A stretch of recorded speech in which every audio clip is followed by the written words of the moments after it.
प्रभु राम को साक्षात अयोध्या में पुनः विराजमान भी कर दिया है और बेटी और व्यापारी की सुरक्षा में जो सेंध लगाता था उसका राम नाम सत्य है भी हो गया है। कर्फ्यू लगता था, हमने कहा कर्फ्यू नहीं, कावड़ यात्रा चलाएंगे, शानदार तरीके से चलाएंगे।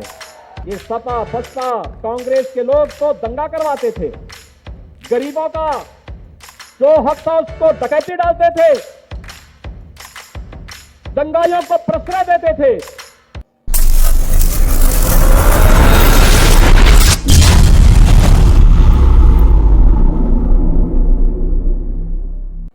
लखनऊ में काम करता है, मेहनत करता है, तब योजनाएं लेके आता है। नगीना में मेडिकल कॉलेज की सौगात मिली इन लोगों के प्रयास से। हमारा नगीना भी अब महात्मा विदुर के नाम पे भव्य मेडिकल कॉलेज का लाभ लेगा। नसीमाबाद में चीनी मिल का पुनरुद्धार हो गया और मां गंगा के पुनरुद्धार का कार्य भी हो गया।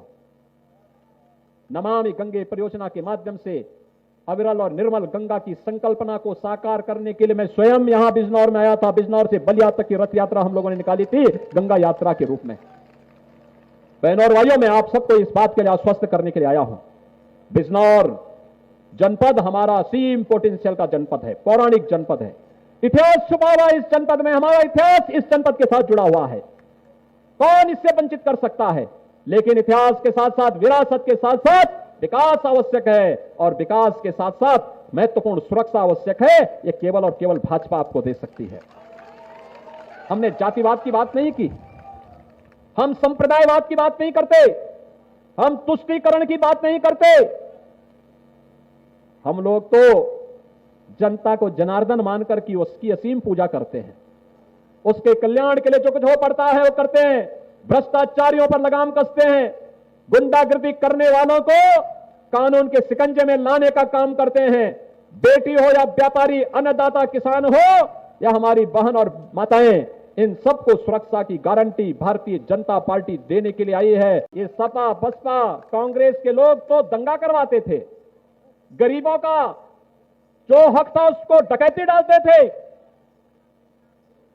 दंगाइयों को प्रश्रय देते थे, कर्फ्यू लगता था। हमने कहा कर्फ्यू नहीं, कावड़ यात्रा चलाएंगे, शानदार तरीके से चलाएंगे।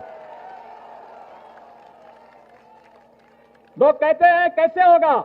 हम कहते हैं हम पश्चिम में जाते हैं, लोग अभिवादन में राम राम कहते हैं। राम राम हमारे जन्म से लेकर के मृत्यु पर्यंत तक का संबोधन है। तो मैंने कहा भाई राम राम का संबोधन तो है ही, प्रभु राम को साक्षात अयोध्या में पुनः विराजमान भी कर दिया है और बेटी और व्यापारी की सुरक्षा में जो सेंध लगाता था उसका राम नाम सत्य है भी हो गया है। हो गया है ना?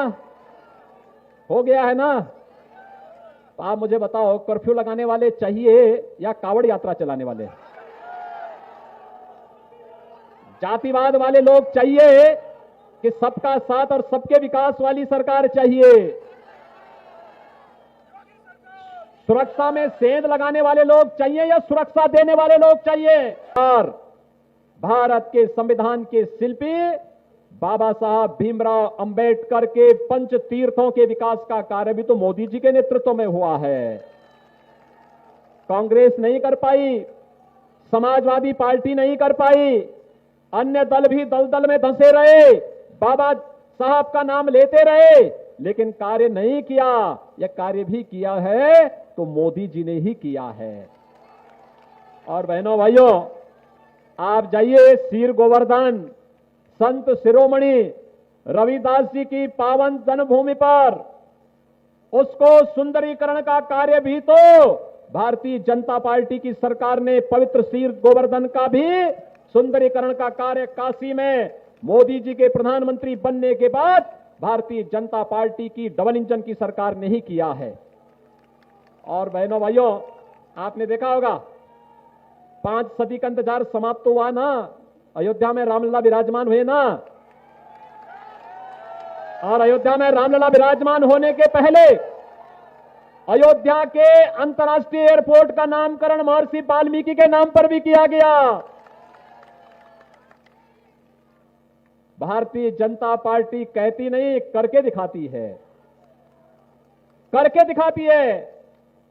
और इसीलिए हम लोग आए हैं बहनों भाइयों। 4 करोड़ गरीबों को अगर सिर ढकने के लिए छत दिया है, तो बाबा साहब भीमराव अंबेडकर से जुड़े हुए पंच तीर्थों को सम्मान देने का काम भी मोदी जी के नेतृत्व में हुआ है। और अयोध्या में रामलला के भव्य मंदिर के निर्माण का कार्य भी यह भारतीय जनता पार्टी की सरकार ने दिया है। गरीब कल्याण भी है, महापुरुषों का सम्मान भी है और आस्था को भी